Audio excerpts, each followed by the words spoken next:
एक गांव में एक पंडित रहा करता था। वह ढोंगी था, लोगों को मूर्ख बनाकर पैसे इकट्ठा करता था। गांव में सभी उसकी बात माना करते थे। वह अपने अजीबोगरीब उपाय बताकर लोगों को बुद्धू बनाया करता था। वह कभी किसी को पिटवा देता तो कभी किसी को उल्टा लटकवा देता, और हाँ, कभी कभी हवन भी करवा देता था। इस तरह वह अपना काम चला रहा था। वहीं उसका चेला शंभू भी उसका साथ दिया करता था। उनका बहुत समय से काम धंधा ठप सा हो गया था। एक दिन शंभू बोलता है, मालिक, मुझे कुछ पका दे दो मालिक। मैं घर जाता हूँ तो बीवी मारती है। अरे नालायक, तुझे पगार की पड़ी है? यहाँ तो काम बिल्कुल नहीं हो रहा। अच्छा ये बता, वो श्यामलाल जी के मुंडन के पैसे आ गए थे क्या? जी मालिक, पिछले महीने ही दे दिए थे उन्होंने तो। न जाने कब लोगों की परेशानियां शुरू होगी। भगवान करे कोई मोटी मुर्गी फंस जाए तो 5-6 महीने का जुगाड़ हो जाए। इस तरह वे अपनी परेशानियां एक दूसरे से बांट रहे थे। वहीं दूसरी ओर गांव का धनी व्यक्ति करोड़ीमल अपने परिवार के साथ खुश तो था, लेकिन उसके घर अभी तक बच्चा नहीं हुआ था। परिवार में केवल वो और उसकी पत्नी सरिता ही थी।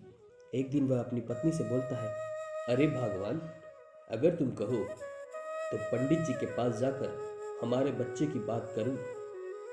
सरिता थोड़ी पढ़ी लिखी थी, अंधविश्वास नहीं मानती थी। जी, कैसी बातें कर रहे हो?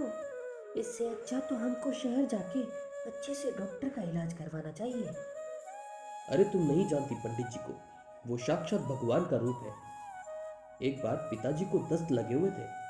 अच्छे से अच्छे हकीम से इलाज न हुआ, तब पंडित जी ने बबूती दी थी और एक ही दिन में पिताजी ठीक हो गए।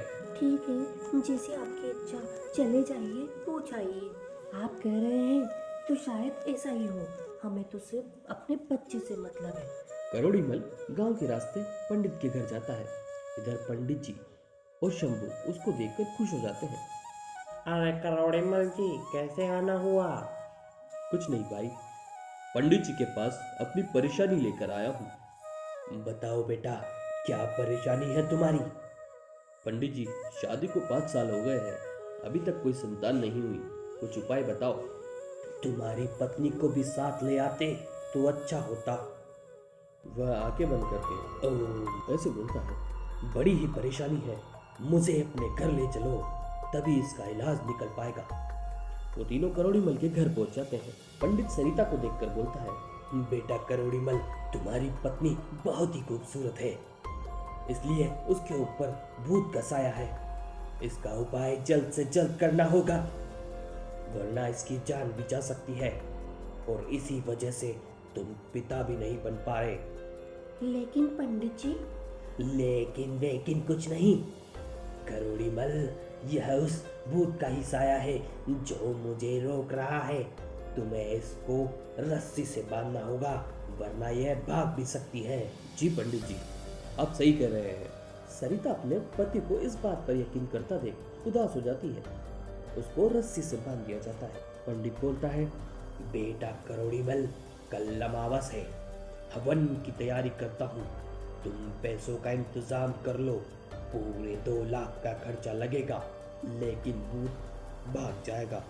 पंडित जी, आप पैसों की चिंता न करें, आप बस मेरी पत्नी को ठीक कर दीजिए। ठीक है, मैं जाकर हवन के लिए उच्चतम जगह देख आता हूँ। पंडित चला जाता है। सरिता उदास खड़ी, बिना कुछ बोले खड़ी रह जाती है। वहीं करोड़ीमल भी परेशान रहता है। पंडित जंगल में जाकर एक पेड़ के नीचे पहुंच जाता है। तभी वह अपने चेले से बोलता है, कैसी रही शंभू, इस बार तो सीधा 2 लाख का हाथ मारा है। लेकिन पंडित जी, यह भूत का साया आपको कैसे पता लगा? और इसको निकालोगे कैसे? अरे कोई भूत वूत नहीं होता, मैं तो उनको पागल बना रहा था। छोटा मोटा हवन करके पैसे लूट लेंगे। अरे वाह पंडित जी, मजे आ गए। अच्छा, मैंने तो सुना है करोड़ीमल के पिताजी को भी आपने ही ठीक किया था। क्या खाती किया? वो बेवकूफ हकीमों के पास जाकर परेशान हो रहा था। मैंने 2 रुपए की दस्त की गोली का पाउडर बनाकर बबूती में मिलाकर दे दिया। तब भी बड़ी मोटी रकम मिली थी। जय हो गुरुदेव। चलो कम से कम 2 महीने मुझे अपनी बीवी से मार नहीं खानी पड़ेगी। यह सब बात वहाँ उस पेड़ के पास एक असल भूत सुन रहा था। भूत सोचता है कितना बेरहम इंसान है, जाके देखता हूँ कौन इसकी वजह से परेशान है। वह सरिता के यहाँ आकर देखता है। वह अदृश्य रहता है ताकि कोई उसको देख न सके। सरिता को दुखी देख वह पंडित को सबक सिखाने का सोचता है। अगले दिन जब पंडित सारा इंतजाम करके हवन करने बैठता है, वहीं सब लोग भी होते हैं और सरिता सामने खड़ी होती है। ओम मंगलम भगवान विष्णु, मंगलम गरुड़ध्वज, मंगलम मंडरीकाक्षाय, मंगलाय स्तनोहरि। अब सरिता को पेड़ से उल्टा लटकाया जाए। इतना कहते ही भूत जादू से पंडित को हवा में उड़ा देता है। पंडित डर जाता है। पंडित को कभी वह इधर घुमाता तो कभी उधर। अब वह पंडित को भी रस्सी से बांध देता है और उल्टा हवन की आग के ऊपर लटका देता है और सबके सामने प्रकट होकर बोलता है, ए ढोंगी पंडित, अब अपनी असलियत सबको बताएगा या तुझे आग में डालूं? साला मेरा नाम बदनाम कर रहा था। मुझे माफ कर दो, मुझे कुछ नहीं आता और कोई साया वाया नहीं था तुम्हारी पत्नी के ऊपर। अच्छा तो इतने दिनों से गांव वालों को भी पागल बनाया तुमने, और मेरे पिताजी की बात क्या वह भी झूठी थी? हाँ, तुम्हारे पिताजी को मैंने शहर से 10 की गोली लाकर पीस कर दी थी। तभी भूत बोलता है, सरिता पुत्री, तुम्हें बीमारी थी इसलिए तुम मां नहीं बन सकी, लेकिन मैं तुम्हें ठीक कर रहा हूँ। इस तरह पंडित के ढोंग का पता चलता है और उसको सजा मिल जाती है और करोड़ीमल भी अपनी पत्नी के साथ खुश रहता है।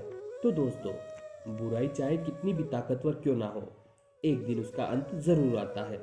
अगर आपको ये वीडियो पसंद आई है तो प्लीज चैनल को सब्सक्राइब करना और वीडियो को लाइक करना ना भूलें। धन्यवाद।